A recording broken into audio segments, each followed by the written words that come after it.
오늘은 이제 일곱째 인봉, 여섯 번째 인봉이죠. 여섯 번째 인봉. 자꾸 내가 일곱 번째 인봉이라고 써놓는데 저기다가 여섯 번째 인봉입니다. 일곱 번째 인봉을 뗄 때는 기도가 응답되는 내용과 이제 나팔 재앙을 준비하는 그런 거밖에 나오지 않아요. 근데 자꾸 마지막 최후 심판을 생각하다 보니까 제가 자꾸 일곱째 인봉이라고 쓰는 것 같아요. 이거 만든 사람이 잘못이 아니라 제가 잘못 준 겁니다. 여섯째 인봉을 뗄 때 이제 그런 이야기입니다. 자, 여섯째 인봉을 뗄 때에 이제 환상이 쫙 나타나는데 사도 요한이 그 환상을 봤어요. 그 환상이 이제 오늘 우리가 읽은 본문입니다. 무시무시한 이제 환상이 나타나는데, 그래서 오늘 제가 제목을 여섯째 인봉, 하나님의 최후 심판, 그렇게 정해봤습니다. 하나님의 최후 심판. 그래서 오늘은 하나님의 최후 심판에 대해서 공부하려고 합니다. 하나님의 최후 심판의 목적은 뭐라 그랬어요? 죄에 대한 심판이라 그랬습니다. 일곱 시리즈 재앙의 제일 중요한 목적은 죄에 대한 심판이에요. 그 불행과 죄악, 이 재앙들이 왜 인간 역사 속에 일어나는가? 인간이 계속 짓고 있는 죄에 대한 심판입니다. 그 죄를 심판하심으로써 하나님이 이 세상을 정화하시는 거예요. 심판에만 목적이 있는 게 아니라 죄를 없애버리니까 심판에서 깨끗해지는 거죠. 그래서 이 세상이 정화되는 겁니다. 정화. 우리 개인의 죄도 마찬가지예요. 죄는 절대 그냥 없어지지 않아요. 성경에는 죄가 없어지는 게 두 가지나, 하나는 하나님의 심판을 받아서 없어지든지, 아니면은 회개하는 거죠. 개인에게서는 자기가 하나님 앞에 정말 가슴을 치면서 정말 입술만의 회개가 아니라 진정으로 회개하면 하나님 그 죄를 용서해 주시는 거죠. 그래서 죄가 없어지는 거예요.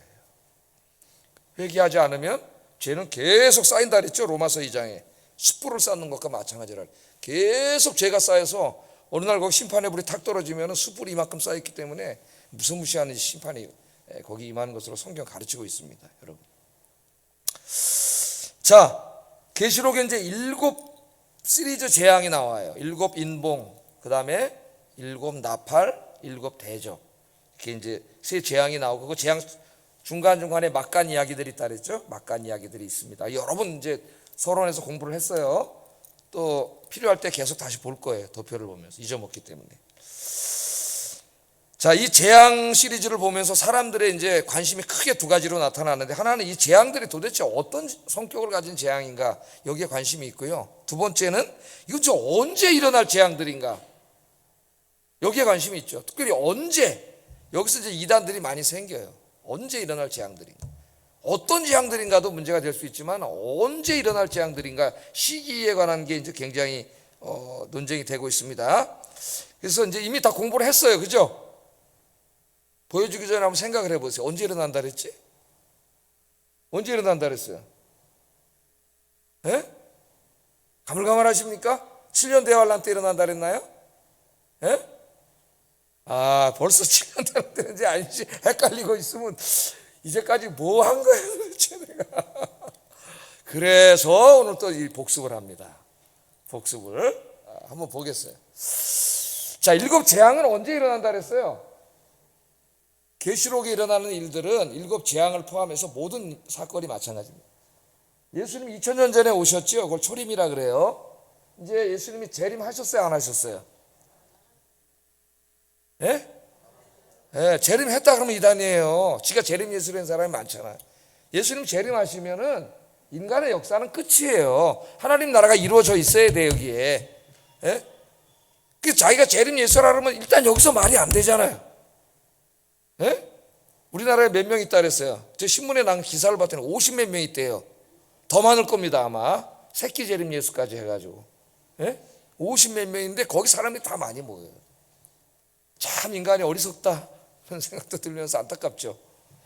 그래서 이 일곱 재앙 시리즈는 예수님이 초림 때부터 재림하실 때까지, 이때를 성경에서는 마지막 때라고 하기도 하고 종말의 때라고도 해요. 종말의 때가 재림하기 직전에 여기 7년 동안 이런 뜻이 아닙니다. 이 전체가 마지막 때고, 구약에서 예언하는 주의 날은 다 이 기간을 말해요. 이 기간. 네? 지금 우리가 살고 있는 때의 마지막 때예요. 그러니까 일곱 인봉, 일곱 나팔, 이 재앙은 초림부터 재림까지 계속 인간의 역사 속에서 반복되는 이야기들입니다. 재앙들이에요. 근데 지난번에 일곱 인봉에서 뭐 배웠어요? 어떤 재앙이 일어나요? 이제 백말탄 예수님 빼고 이제 뭐가 일어나요? 전쟁. 예? 전쟁. 왜 전쟁이 일어납니까? 인간의 마음에서 화평을 빼앗아갔기 때문에. 그래서 다 싸우고 이혼하고 갈등하고 시기하고 질투하고 미워하고. 인간이 만나서 제일 힘든 게 뭐예요? 예? 사람 만나는 거예요. 사람하고 관계. 그래서 사람들과의 관계 속에서 일하는 직업을 가진 사람이 제일 힘든 사람이에요. 그 사람 누구예요? 여기 있잖아요. 온갖 다양한 사람들을 다 만나야 되는데 성격과 관심과 주장과 모든 게 다 달라서 자기 얘기를 다 하면은 이제 목사 공황에 빠집니다. 다 모든 사람을 맞춰줄 수도 없고 다 어떻게 할 수가 없어요. 이게 엄청난 스트레스로 다가오는 거야. 그래서 이제 또 다음 주에 인사해가지고 발표를 하는데 이제 그러지 말라고 이제 예방주사를 얻는 예방주사. 예방주사를 얻은 거예요. 자, 그 다음에 또 뭐가 나요? 기근이 일어나가지고 경제적인 재앙이 오는데, 그죠? 부자들은 계속 잘 살아. 어려울 때도. 가난한 사람들은 계속 못 살아. 거기는 왜 그런다 그랬어요? 탐심. 인간의 마음속에. 탐심은 우상숭배라 그랬죠. 탐욕. 우리가 조금씩 양보하고 나누어서 이렇게 나눠서 이렇게 살면은 다 잘 살 수 있어요. 그런데 탐심을 가진 인간은 어떻게 해요?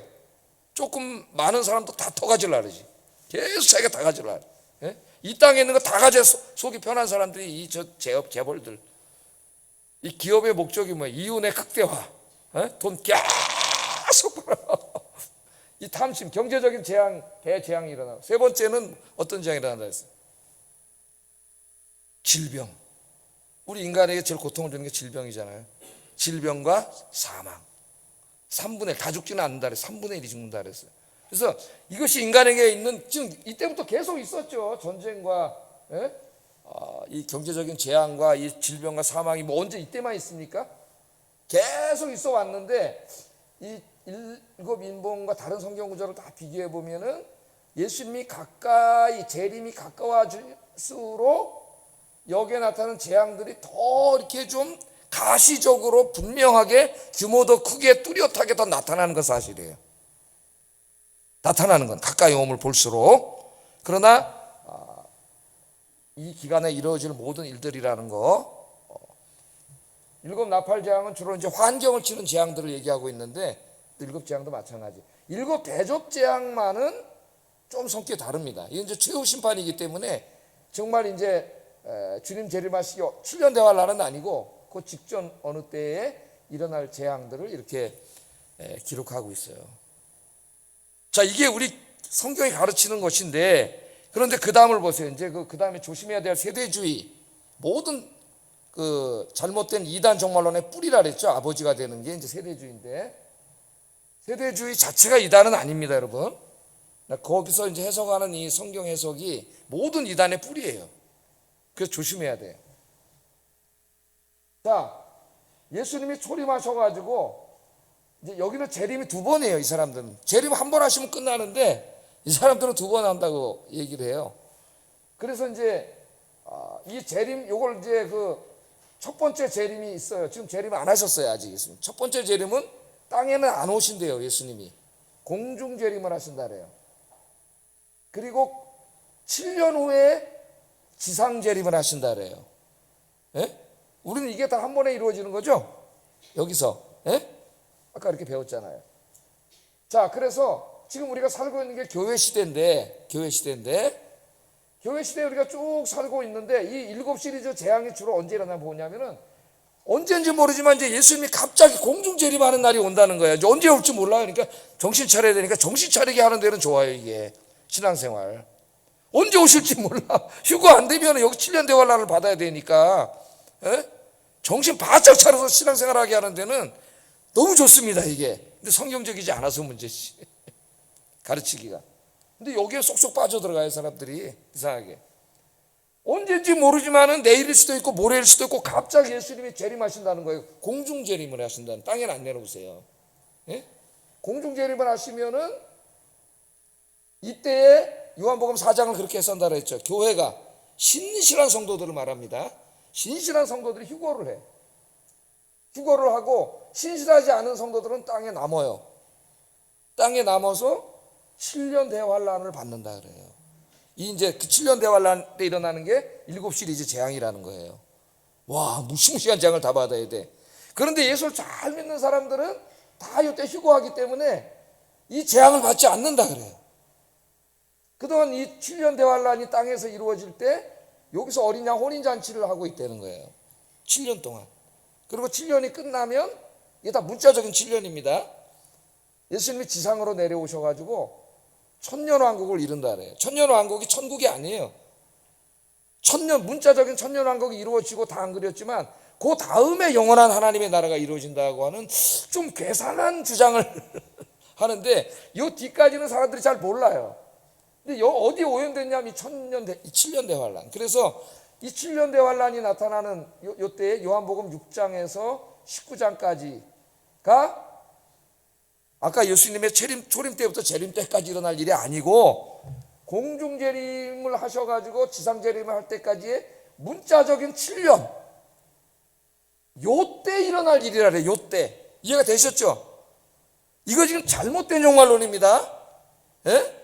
아까 거 잊어먹고 또 이거 여기에 관심이 많아. 이걸 또 듣고 있으면 안 돼요. 예?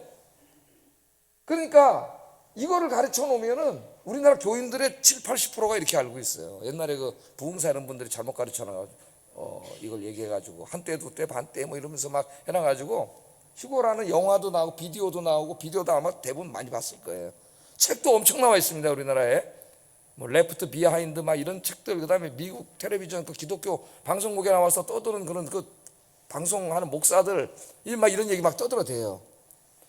얼마나 신앙생활 열심히 하겠어요. 저도 이거 고등학교 다닐 때 비디오를 봤는데, 예? 맨 처음에 약간 두렵더라고. 가만히 보니까 우리 집에서 누가 들려 올라갈까? 날 밥 먹는데 엄마가 없을까 봐. 엄마 들려 올라가서 어떡하지? 예? 그게 말이 안 되는. 근데 그때는 고등학교 때부터 저는 확신을 했어요. 이거 잘못된 거다. 예. 하나님은 인격적인 하나님인데 우리 엄마가 휴거가 돼가면 우리 어떻게 사냐 이게. 살 수가 없잖아요. 하나님 절대 그런 일을 안 한다. 난 이렇게 하나님의 인격을 믿었어. 신학은 잘 몰라도. 예? 그래서 저 비디오 교회에서 보여주는데 목사님이 지금 생각하면 한심한 거예요. 그냥 나왔어요. 나와서 저건 아니다. 저건 뭔가 잘못됐다. 저런 하나님은 나를 안 믿는다. 그런 생각을 가졌어요. 근데 많은 사람들이 이런 생각을 갖고 있으니까 이걸 보면 무섭습니다. 내일 오셔 주님이. 내일 공중재림을 하셔. 그럼 내 신앙생활 엉망으로 했으면 나 어떻게 돼요? 휴거 못 되잖아. 그럼 어떻게 돼? 이 땅에 남잖아요. 그럼 무슨 일이 벌어져요? 7년 대환란을 겪어야 되잖아. 7년 대환란의 환란이 뭐예요? 7 인봉, 7 나팔, 7 대접 재앙을 다 받아. 거기서 7년 동안. 얼마나 무서워. 그러니까 비디오 보고 장점은 신앙생활을 열심히 하려고 노력을 하더라고 사람들이. 예? 근데 요걸 또 교묘하게 지금 다른 방법으로 이용해 먹는 게 신천지예요. 그래서 14만 4천 명이 들어야 구원받는데 거기 들어오려면 열심히 된다 그래서 어떤 지금 뭐 질라 그러면서 헌금 뜯어내고 지금 뭐 이런 짓을 또 하고 있습니다. 지금 열심히 하라 그래가지고 막 속여가지고. 자, 7년 대환란 있다 그랬어요? 없다 그랬어요? 없어요. 물론 주님이 오실 때가 가까이 올수록 어떤 그런 환란이 있을 수도 있습니다만은 딱 무슨 재림해서 휴거하고 휴거 못한 사람 남아서 요한계시록 6장에서 19장에 있는 7년 대환란을 받는 이것은 완전히 잘못된 성경 해석이다. 세대주의자들의 완전히 잘못된 성경 해석. 영어 성경에 예를 들면 스코필드 바이블이라든가 이런 거 사서 보면 안 됩니다. 그런 바이블은 세대주의 바이블이에요. 거기에 해석이 다 나와 있어요. 그래서 세대주의는 더 많은 것을 설명해야 되지만은 오늘 다 하지는 않고 또 기회가 있으면 아마겟돈 전쟁할 때 한번 또 얘기를 하겠어요. 왜냐하면 지금 이스라엘에 있는 저 전쟁과 거기에 미국의 개입과 이런 데 있어서 세대주의 신학이 굉장히 영향을 미치고 있어요. 세대주의 핵심이 뭐냐면은 문자적으로 성경을 해석하면서 구약에서 하나님이 이스라엘을 회복시켜준다 그러거든. 땅을. 그 땅에 대한 회복의 모든 약속이 문자적으로 이루어질 것이라고 해석을 해요. 예. 그러니까 문자적으로 이루어지려면 어떻게 돼요? 거기 다 쫓아내야 돼. 가자지구 뭐 다 쫓아내고 여호수아에게 맡겨준 땅을 다 차지해야 돼요. 그 가나안 땅을. 예? 그래서 지금도 이스라엘의 그 나타냐후 지금 총리죠. 이런 사람들 극단주의 근본주의자들입니다. 강경파예요. 이런 사람들의 주장 다 쫓아내야 돼요. 왜? 구약에 하나님 다 차지하라 그랬고 예언서 읽으면 거기 다 회복한다 그랬어요. 예? 근데 미국에 이제 아까 이 세대주의 근본주의의 영향을 받은 신앙인들이 굉장히 많아요. 특히 정계, 재계 이런데 이 사람들 생각이 다 이렇게 굳어져 있어요. 그래서 미국이 최고 먼저 문제 생기면 도와주는 나라가 이스라엘이에요. 종교적인 큰 집이야 거기가. 큰 집. 하나님의 뜻이 이루어지잖아요. 세대주의를 믿어버리면 문자적으로 이루어져야 되니까 그 일을 하는 게 십자군 전쟁이 되는 거예요. 결국은 이게 지금 이 신학이 지금 저 이스라엘 전쟁 거기하고 다 얽혀 있다는 걸 알아야 돼요. 이 끝난 이야기가 아닙니다, 여러분 지금도. 그리고 많은 이단들이 지금 거기서 세계 전쟁, 아마겟돈 전쟁이 일어날 거라고 떠들기 때문에 굉장히 조심해야 돼요. 나중에 아마겟돈 전쟁할 때 또 그쪽을 공부해 보겠습니다. 그래서 이것은 잘못된 것이다. 그러니까 지금 공부하고 있는 7 시리즈 재앙은 예수님 초림과 공중재림과 지상재림 사이에 있는 7년 동안 일어날 대환란. 그래서 신실하지 않은 성도들이 다 겪게 될 대환란이 아니. 이 환란은 기독교인들도 당하고 있잖아요. 우리도 전쟁 나면 우리도 힘들어요. 우리도 똑같이 고통당하지. 우리 뭐 피난 안 갑니까?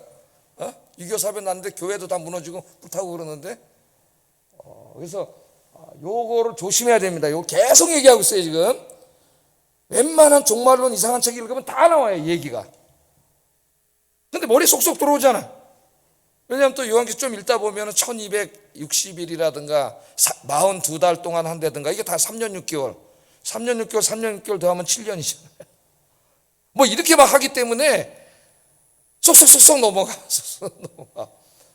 그래서 이건 이제 조심해야 됩니다. 그래서 다시 한번 그 다음 그림도 한번 제가 공부를 했었는데 요한계시록을 읽으면 자 이제 7장 15절에 가면은 7 인봉이 떼져요. 마지막인데 그때 보면 벌써 하나님의 나라 오늘 벌써 뭐야 최후 심판이 일어나잖아요. 최후 심판이 일어나면 끝나잖아. 그게 아니라는 거예요. 그러니까 최후 심판으로 끝나고 그 다음에 7 나팔 또 할 때 7 나팔 또 나오다가 11장 18절에 보면은 7째 나팔이 불 때 하나님 나라가 이루어져요. 최후 심판이 이루어지는 것과 하나님 나라가 이루어지는 건 같은 얘기죠. 하나 부정적으로 얘기한 거 하나 긍정적으로 얘기한 거예요. 최후 심판이 이루어지면 하나님 나라가 이루어지는 거예요. 여기서는 좀 긍정적인 것으로 표현합니다. 이런 식으로 나타나가지고 요한계시록 쭉 읽다 보면 7장 15절, 11장 18절, 14장 1절, 15절 요 FF는 그 이하라는 얘기입니다. 이하 쭉 절들이 다 그렇다는 거예요. 19장 1절, 21장 이거 다 읽으면 최후 심판이 이루어지고 하나님 나라가 완성되는 그림이 계속 나와. 중간중간에. 그래서 아까 세대주의자들이 주장하는 것처럼 요한계시록 6장부터 19장까지에 나오는 내용들이 7년 대환란 동안에 시간 순서대로 일어나는 사건이 아니다. 아셨죠? 그들은 그렇게 주장을 합니다. 시간 순서로. 그래서 벌써 7 인봉재앙일 때에 어떤 하나의 관점으로 인간의 역사를 쑥 둘러보는 것이고 또 7 나팔재앙할 때 한 번 또 새로운 관점에서 인간의 역사를 또 쑥 둘러보는 것이고 7 대접할 때 또 새로운 관점에서 세상을 둘러보는 거예요. 그렇게 해서 계속 반복평행법이 계속 나옵니다. 이렇게 그러면서 21장으로 가면은 하나님 나라 완성되는 그림이 뚜렷하게 보이죠. 이런 데서는 잠깐 나와요. 근데 점점 계시가 확실해져 가지고 마지막에 가면 진짜 막 하나님 나라가 다 보이잖아요. 나타나잖아요. 이런 식으로 되어 있습니다. 그러니까 요한계시록이 어느 미래에 예수님이 공중재림하시고 지상재림하실 때까지 그 사이에 7년 동안 시간적으로 순서적으로 문자적으로 일어나는 사건이 아니다. 벌써 7 인봉할 때 심판이 나오고 오늘같이 또 7 나팔할 때 하나님 나라 완성되는 게 나오고 이렇게 돼서 아까 이걸 잊어먹으면 안 됩니다. 이거 이해되셨죠? 예? Understand? 모른다스탠? 이해가 안 가면 내년에 안 오는데 내년 와야 되는데 이해되시죠? 이렇게 해서 계속 반복되면서 하나님 나라의 그림이 점점 더 뚜렷하고 분명하고 자세하고 확실하게 점점 나오는 점진적 구조로 돼 있어요. 요한계시록이 이렇게 공부를 해야 되는데 벌써 사람들이 그 어려워가지고 저 사람들은 그냥 문자로 해석해가지고 막 찍어다 갖다 붙이니까 쏙탁쏙탁 넘어가는 거예요. 그래서 하나님의 진리를 공부하는데 여러분의 그 노력이 필요합니다. 애씀이 필요하다. 자, 그래서 다시 한번 복습했습니다. 예? 또 복습할 거예요. 언젠가 이제 비슷하게 나오면 금방 잊어먹어 우리는. 그래서 잊어먹는 거는 참 어떻게 보면 하나님의 은총이에요. 안 잊어먹으면 어떡하겠어요? 예? 어제 저 사람이 나에게 서운하게 했는데 잊어먹으니까 또 그 다음에 웃으면서 악수하는 거지. 계속 그 생각하고 있어. 편집증 환자가 되는 거죠. 예? 잊어먹는 거 어떻게 보면 좀 하나님의 은혜예요. 망가. 부모님이 돌아가신 슬픔이 너무 슬펐지만은 또 시간이 지나면은 그 슬픔이 완화되고 이렇게 자꾸 잊어먹어 가고 그러는 거죠. 그 잊어먹는다고 너무 슬퍼하지 마세요. 예? 예, 요새 저도 잘 잊어먹습니다. 자, 이제 여섯 번째 인봉을 뗐어요. 그랬더니 환상이 촥 나타나는데 하나님의 최후 심판에 대한 그림이 나타나요. 최후 심판이 이루어졌어요? 안 이루어졌어요? 예, 안 이루어졌죠. 이제 이런 유도신문 이제 잘 넘어가셔요. 11절 14절 한번 읽어보겠습니다. 시작.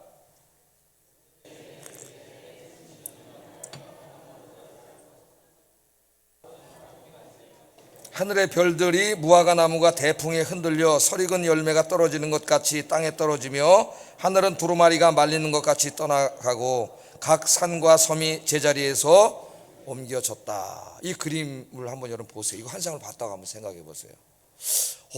어제 무슨 이상한 연속극이 하나 있더라고. 막 그 조선시대와 현대로 왔다 갔다 하는 연속극이 하나. 우리 또 봤는데요. 그 밤에 달이 그냥 시뻘건 달이 나오더라고. 빛으로 막. 그래서 요한계시록이 딱 생각났어요. 저걸 우리 성도들이 봤으면 그림이 딱 나올 텐데. 예? 시뻘건 빛. 달은 이 옛날부터 고대인들에게 이 귀신입니다. 귀신. 굉장히 음기고. 예? 그래서 루너틱 그러면 영어로 뭐예요? 미친 이런 뜻이 돼요. 루너틱. 긍정적이지 않아요. 달은 고대인들에게는. 그러나 우리 성경에서는 뭐예요? 아까 하늘의 달과 별을 보니 하나님 찬양하잖아요. 근데 오늘 여기 이제 환상에 나타난 달은 무서운 달이에요. 자, 뭐가 나타납니까? 이거 본 걸 잘 보세요. 여기에 나오는 그림은 구약 성경을 배경으로 가지고 있는데 어떤 한 구절을 인용한 게 아니고 구약 성경에 나타나는 하나님의 최후 심판에 대한 그 그림들을 그 특징들을 전부 모자이크식으로 갖다 붙인 거예요. 한 구절 읽어갖고 이게 나오진 않아요. 그래서 그 말씀이 그 다음에 보세요. 내가 성경 구절들을 쭉 써놨는데 저기 다 찾아보면 오늘 5시까지 해야 돼.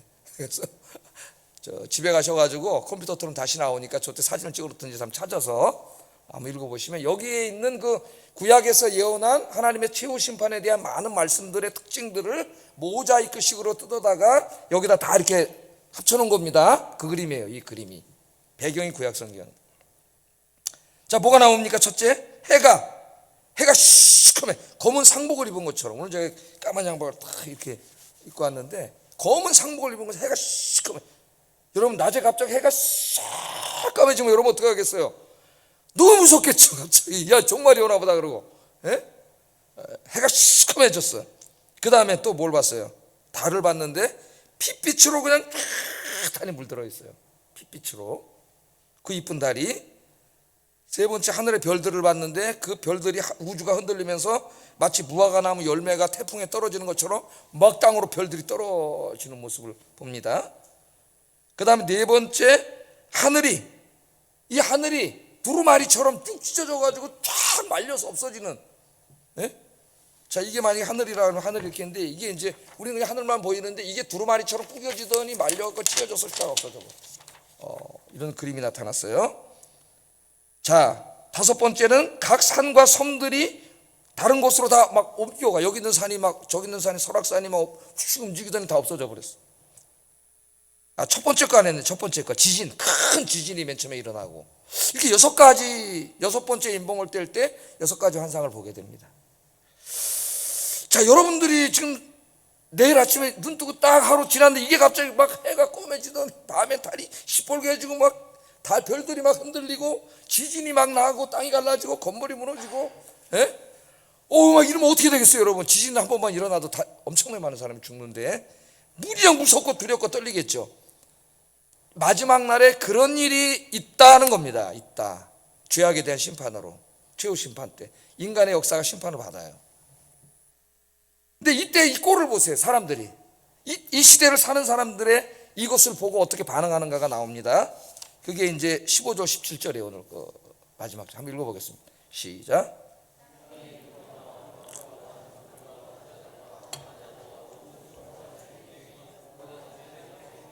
산들과 바위에게 말하되 우리 위에 떨어져 보좌에 앉으신 이의 얼굴에서와 그 어린 양의 진노에서 우리를 가리워 그들의 진노의 큰 날이 이르렀으니 누가 능히 서리요 하더라. 아멘. 자, 여기 누가 나와요? 맨 처음에 땅의 임금들, 왕족들, 장군들, 부자들, 강한 자들. 그러니까 지금 이 땅에 권력과 부를 누리면서 큰 소리 빵빵 치고 하나님의 어린 양 그러면서 교만하게 살고 있는, 아까 시편 8편에 나오는 하나님의 대적자들로 나오는 그 사람들이죠. 그 사람들이 두려운 게 없었는데, 무서운 게 없었는데, 나르는 새도 떨어뜨린다 그러면서 그렇게 무섭게 살았는데, 갑자기 어느 날 막 그냥 해가 꼬매지고 달이 시뻘개지고 막 지진이 나고 섬들이 막 사라지고 하늘이 막 찢어지고 무시무시한 일을 당하면서 공포에 질렸죠. 이제 공황 상태, 두려움과 불안이 확 몰려온 상태를 뭐라 그래요? 우리가 공황 상태라 그래요. 공황 상태. 이 공황 상태에 확 빠져가지고 뭐라 그래요? 우리 위에 떨어져 보좌에 앉으신 이 누굽니까? 하나님이시죠. 하나님 얼굴에서와 그 어린 양의 진노, 예수님의 진노에서 우리를 좀 가려달라 그래. 가려달라. 너무 무서워가지고 가려달라 그러면서 진노의 날이 이르렀으니 누가 하나님 앞에 설 수가 있겠느냐, 그렇게 말하면서 산하고 바위에게 부탁을 합니다. 뭐라 그래요? 산들과 바위에게 말하되 우리 위에 떨어져, 우리 위에, 산들과 바위 덩어리가 좀 우리 위에 떨어져 가지고 저 두려움을 느끼는 차라리 떨어져서 우리를 그냥 깔아 죽여달라는 거예요. 너무나 무섭고 두려움이 있어서. 하나님의 심판의 날은 무서운 심판의 날입니다. 무서운 심판의 날. 이 땅에 권력을 갖고 부를 누리면서 온갖 악을 행하고 권력을 남용하고 거짓말하고 억압하고 살던 자들, 평안하게 사는 사람들을 무기를 갖고 들어가서 침략하고 공격하고 이러는 자들, 마약을 팔아먹고 온갖 못된 짓을 다하는 이 악인들에 대한 하나님의 무서운 심판이 있어요. 법의 망은 피해갈지 몰라도 거짓말해서 하나님의 심판의 망은 피해갈 수가 없습니다. 그들이 두려움 없이 그러고 있는데 지금 피할 수 없는 두려움, 아무도 피할 수 없음. 우주가 흔들리는데 어디를 피하겠어요? 지구가 흔들리는 것도 아니고, 지구가 흔들려도 피할 데가 없는데 우주가 흔들리는데 하나님의 심판으로부터 피할 자가 아무도 없음을 경고하고 있습니다. 경고. 무서운 말씀이에요. 경고. 자, 그럼 한번 이게 언제 일어날 일인가는 아까 이제 생각해 봤는데, 여섯째 인봉은 주님이 재림하셔서 하시는 최후의 심판 이야기입니다. 소림과 재림 사이에 있을 이야기가 전쟁과 기근과 그 죽음과 질병의 얘기가 아니고, 주님이 재림하실 때 일어날 최후의 심판 이야기예요. 이거는 아셨죠? 이걸로 끝이에요. 다 심판받아서 없어지는 거예요. 그럼 이 성격에 대해서 조금 이제 의견이 나뉩니다. 이걸 상징적으로 해석하는 사람들은 진짜 그렇게 우주가 흔들린다는 게 아니고, 이거는 하나의 상징으로서 사회, 경제, 정치적인 다 혼란이 있을 것이다, 마지막 때. 그 정도 이야기다. 그런 사람들이 있습니다. 만약에 그런 이야기라면은 여기 지금 이 진노에서 우리를 가려서 바위 덩어리하고 산보고 무너져서 차라리 우리를 빨리 압살시켜 죽이라고 하는 이런 외침을 이해할 수가 없어요. 이건 잘못된 해석이고요. 두 번째는 아주 문자적으로만 해석하는 literal interpretation. 그러면 지금 이 그림은 어떤 그림이에요? 우주의 해체예요. 우주의 해체. 그래서 하나님이 심판하실 때 이 우주가 죄로 오염됐기 때문에 아주 완전히 해체해버린다는 게 다. 문자적으로 해석하니까 별이 떨어지고 막 그럼 우주가 해체되는 거죠. 하늘이 찢어지고 막 그러면 우주의 해체인데, 이 주장도 성경의 가르침과 맞지가 않아요. 왜냐하면 하나님이 창조하신 선한 세계입니다. 비록 인간의 죄로 오염이 되고 문제가 생겼지만, 만약에 그 우주가 진짜 그렇게 해체돼 버린다면은 하나님의 창조는 실패하는 거예요. 태초에 하나님이 천지를 창조하신 이게 실패하는 거예요. 하나님은 실패하실 수 없어요. 그래서 우주의 해체가 아닙니다. 하나님의 계획은 우주를 치유하고 회복해서 새로운 우주로 만드는 것이죠. 해체가 아니에요. 성경의 전체 가르침과 이 문자적인 해석이 맞지 않아요. 우주는 해체되지 않아요, 여러분. 절대로. 과학자들이 막 미래학자들이 예언하는 것처럼 우주의 멸망 그런 건 없어요. 예? 하나님은 새롭게 고치는 거지. 새롭게 치유하시는 거죠. 그 다 새롭게 치유한 곳이 하나님 나라하고 천국이에요. 거기서 구원받은 성도들을 행복하게 살게 하는 게 구원론이에요. 구원론. 그러면 이게 어떤 해석으로 봐야 되느냐? 잘 들어보세요 한번. 자, 여기에 나와 있는 이 그림은 이 하늘과 땅의 격변은 하나님께서 인간을 찾아오실 때 동반되었던 사건들이에요. 그래서 여러분 이제 출애굽기부터 쭉 읽으면 신의 살에 하나님이 찾아오실 때, 하나님이 인간의 세상으로 찾아오실 때 막 지축이 흔들리고 막 그런 모습들이 나오죠. 그런 모습을 상징적으로 그리던 그런 말씀들입니다. 이 말씀이. 자, 그러니까 이 말씀은 어떻게 저는 이렇게 이해해요. 어린 양이 재림하실 때, 우리 주님이 재림하실 때 실제로 이런 일이 벌어질 텐데, 실제로 그냥 그거는 진짜 막 별이 땅에 떨어지고, 별이 우리나라 땅에 떨어질 수가 없죠. 그럼 별이 우리 지구보다 1000배가 더 큰 별도 있는데 그게 다 떨어지면 뭐 어떻게 되라고. 예? 그러나 그 주님이 심판의 주로 재림하실 때 이 지축과 우주가 흔들리는 모습이라고 생각해요. 저는 일시적으로 하나님이 엄청나게 두렵고 무서운 거죠. 그러나 부시려고 하는 게 아니라 새롭게 이제 고치시려고 하시는 거죠. 그러나 이 죄인들에게 엄청나게 무서운 것으로 보여지는 거예요. 무시무시한 날입니다. 공포에 떠는 날. 그러면 그때 살아있던 우리 성도들은 어떻게 될 것 같아요, 여러분? 주님이 재림하셔가지고 이 땅에 막 우주가 흔들리고 지축이 흔들리고 막 지진이 일어나고 무시무시한 일들이 막 벌어져서 다 사람들이 죽는데 성도들은 어떻게 될 것 같아요? 이걸 잘 들으셔야 돼요. 이단들이 주장하는 휴거와 성경이 말하는 휴거를 구분할 수 있어야 됩니다. 휴거라는 말을 일부러 안 쓰는 게 이단들이 많이 쓰기 때문에 안 쓰는데 휴거가 나쁜 말은 아니에요. 자, 제가 이건 그림으로 안 그려왔는데 다음에 한번 또 그림으로 그려보죠. 예수님이 오늘 재림하셨어. 지금 우리 예배 드리는데 얼마나 좋아요. 예수님 딱 재림하셨어. 와, 우리 얼마나 기뻐하실까. 이 아름다운 모습으로 주님을 영접하는, 예배 드리는 모습으로. 예수님이 재림하시면 이 땅에는 지금 여기 나와 있는 이 심판이 이루어져요. 그럼 우리 성도들은 그때 어떻게 되느냐? 이때 휴거를 합니다. 그걸 아셔야 돼요. 이때 휴거를 해요. 이 모습을 성경 구구절을 찾아서 얘기하고 오늘 이제 마치겠어요. 자, 먼저 데살로니가전서 4장 16절 17절 읽어보겠습니다. 시작.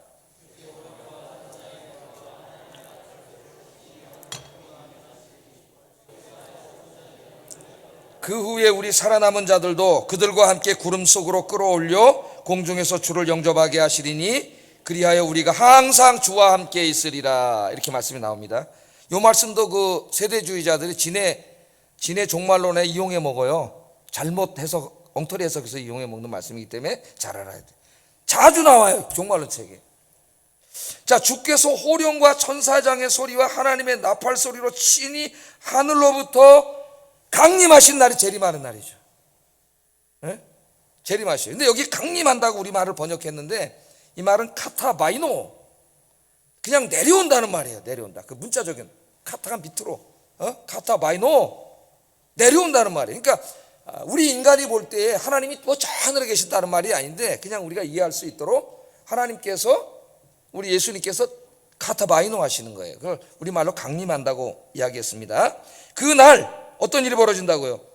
죽은 자들, 죽어 있잖아요. 아담부터 지금까지 죽은 자들이 다 어떤 일이 나요? 먼저 부활을 해. 다 부활을 해.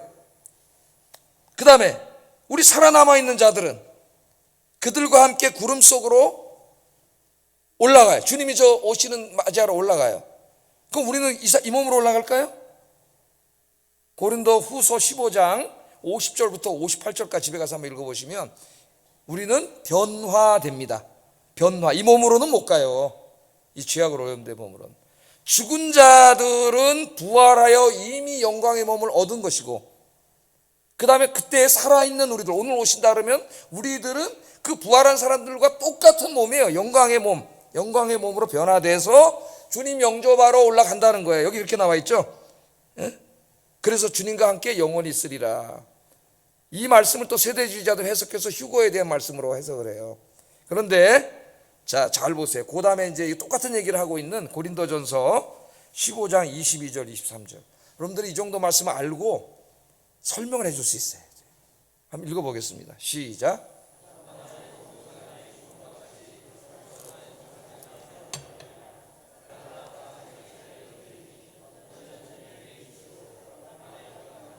예, 여기 또 강림한다는 말이 또 나오죠. 강림하신다. 이제 재림을 얘기할 때 우리 한글 성경은 다 강림으로 번역하는데 동사는 전혀 다른 동사입니다. 이거는 파루시아라는 말이 파루시아. 자, 파루시아. 그러니까 아까 읽었던 데살로니가 전서는 그냥 우리 시각적으로 주님이 내려오신다. 재림을 그렇게 그냥 쉽게 설명을 한 거고, 여기서는 전문 단어로 썼는데 우리말은 똑같이 번역했어요. 강림하다로. 파루시아 하신다는 말이에요. 파루시아는 어떤 뜻이냐, 이거를 모르기 때문에 속는 거예요, 단들에게. 파루시아는 어디에 쓰는 전문 용어냐면은 황제가 이제 자기 나라 안에 여러 가지 성이 있을 거 아닙니까? 지금으로 말하면 대통령이 이제 뭐 이렇게 각 도를 간다든가나, 그러면 어떻게 돼요? 황제가 그 성을 방문하러 가면은 성 안에 있는 성주와 그 관리들과 백성들이 그 소식을 미리 듣고 가만히 앉아 있으니까 왕이 오는데 그럼 죽는 거지. 어떻게 돼요? 성문을 활짝 열고 황제가 저기 오는데 그 앞에까지 성을 나가서 마중 나가잖아요. 마중 나가서 어유 황제님 오셨습니까? 그러고 여기다 텐트 치고 한 7년 삽시다 그러는 게 아니라 바로 영접해서 어디로 들어와요? 바로 순식간에 성으로 들어오시는 거잖아요. 들어오잖아요. 그때 쓰는 전문 용어가 파루시아. 그러니까 주님의 재림을 뭐라고 한 거예요? 파루시아라 그런 거예요. 파루시아. 그러니까 여기 지금 아까 데살로니가서에 있는 설명은 지금 예수님이 오신다 그러면 죽은 자들이 부활해서 영접하러 올라가고 살아있는 자들은 변화돼서 올라가서 주님을 영접한 다음에 거기서 7년 동안 머무르는 게 아니고 바로 이 땅에 내려와서 주님과 함께 영원히 사는 거예요. 하나님 나라가 되는 거예요. 그러면 바로 그 공중에 주님을 영접하러 올라갔던 그 짧은 시간에 이 땅에 지금 이 심판이 이루어지는 거예요. 그러니까 그때 살던 신실한 성도들은 이 고난을 겪어요, 안 겪어요? 안 겪는 거지. 할렐루야. 올라가잖아. 근데 올라가서 7년 동안 있는 게 아니고 파루시아 하는 거라니까요. 영접하러 나가는 거예요. 영접해서 그 영접하러 이제 신도들이 다 죽은 성도들과 살아있는 성도들이 휴거, 그것도 휴거라 그래. 그러니까 조심해야 된다 그랬죠. 휴거라는 말을 잘 써야 돼요. 올라갔을 때 7년 동안 머무는 게 아니라 이 순식간에 이 땅에 이 심판이 이루어지고 하나님 회복이 이루어져. 그래서 주님과 함께 영원히 사는 그림으로 성경은 그렇게 가르치고 있어요. 할렐루야. 우리가 이것을 모르면 안 됩니다. 이단 책들을 읽으면 이런 성경을 찾아놓고 다 이거 봐라 휴거하지 않느냐 이렇게 가르쳐요. 그러면 할 말이 없죠. 아무것도 모르니까 진짜네. 올라가서 주님과 함께 거기 올라가네 영접하러. 이거 다 속아 넘어가는 거예요. 말씀을. 그러니까 모르면 여러분 책임이에요. 저는 다 가르쳤어요. 이제 여러분들 몇 번을 가르쳤어요. 하나님 말씀을. 제가 다른 건 잘 못합니다. 목회하는. 내는 다 성경 신학을 가르쳐서 공부 가르치고 이런 건 잘해요. 그러니까 제가 목회하는 동안은 이 진리의 말씀을 배우려고 노력을 하세요. 진리의 말씀. 자, 그래서 악인들은 심판을 받는데 이제 하나 요거 이제 재밌는 이야기를 하나 설명을 해야 돼요. 하나님이 심판하신다고 자꾸 최후 심판이 있다고 우리 기독교가 복음을 전할 때 얘기하잖아요. 인간의 역사는 오래 지속되지 않습니다. 영원하지 않습니다. 끝이 있습니다. 하나님이 심판하십니다. 온갖 인간의 죄악에 대해서 하나님이 심판하실 날이 있습니다. 그러니까 이 믿지 않는 지식인들이, 서양은 이제 특별히 기독교 사회인데 잘 알아요. 성경 지식에 대해서. 왜 그 사랑이 많으신 하나님이 심판을 하시냐, 이런 얘기를 해요. 근데 여러분 잘 들어보세요. 여기에 대해서 그 톰 라이트라고 하는 신학자가 아주 비유로, 정말 그렇게 잘 설명할 수가 없어요. 비유로. 제가 이 말씀드리고 오늘 마치려고 합니다. 자, 미국의 서부 개척 시대를 한번 생각해 보세요. 서부 개척 시대. 서부 영화 많이 보셨죠? 존 웨인이 옛날에 장총 딱 들고, 존 웨인 다 아시잖아요. 요새도 신문 저하고 비슷한. 존 웨인 막 이렇게 에릭 쿠퍼 막 이런 사람들 막 서부 영화에 나오잖아요. 자, 그런데 이제 그 사람들이 가서 여기저기 마을에 사는데 한 마을에 이제 이렇게 평화롭게 평화롭게 마을을 이뤄서 교회도 세우고 이제 자기들끼리 사랑하면서 이제 장사도 하고 일도 하면서 농사도 짓고 잘 사는데 어느 날 갱들이 말을 타고 쫙 달려와가지고 그 마을을 점령해 버렸어요. 점령해가지고 이제 법도 없고 아무것도 없어요.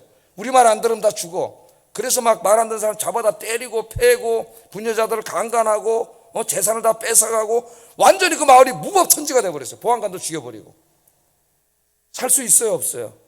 그 선량한 사람들이 악인들에 의해서 이 무서움과 두려움에 떨면서 고통을 당하고 있는 거예요. 희망이 없는 거죠. 악이 지배하고 있기 때문에. 근데 마을 사람들이 몰래 모여서 한 사람을 이제 미국 정부에 중앙 정부가 있는 곳으로 도움을 청하러 보내기로 했단 말이에요. 그래서 한 사람이 뽑혀서 이제 그걸로 갔어요. 목숨을 걸고 탁 가가지고 이제 거기 정부에 도착하면 의로운 판사가 미국의 그 기병대들을 탁 이끌고 말 타고 탁 와가지고 이 못된 깽놈들을 다 심판하고 마을 사람들에게 자유와 해방을 줘야지. 정의를 실현해야지. 그래서 그 사람이 가가지고 성공을 했어. 이제 딱 가서 정부에 말했더니 의로운 판사가 미국의 최정의 기병대들을 이끌고 쫙 오는 거예요. 이 사람들은 먼저 뛰어가서 이제 그 소식을 마을 사람들이 알린 거죠. 그때 마을 사람들은 지금은 이 깡패들 때문에 무섭고 두렵지만은 조금 있으면 누가 와요. 잠시 잠깐 오면 의로운 판사가 미국 기병대를 이끌고 와서 이 나쁜 놈들을 다 심판하고 우리 마을의 자유와 평화 정의로운 마을을 만들어 줄 거 아니에요. 다 기다리고 있는데 그것만 기다리고 있는데 고난을 참고 있는 거죠. 근데 진짜로 어느 날 그냥 약속한 대로 의로운 판사가 탁 와가지고 미국의 기병대가 와서 그냥 탁 나쁜 놈들 잡아가지고 심판하고 사형을 시키고 그 나라에 다시 보안관을 세우고 법을 세우고 사랑과 정의와 평화가 가득한 나라로 만들었어. 그게 성경의 종말론 이야기예요. 하나님의 심판의 이야기.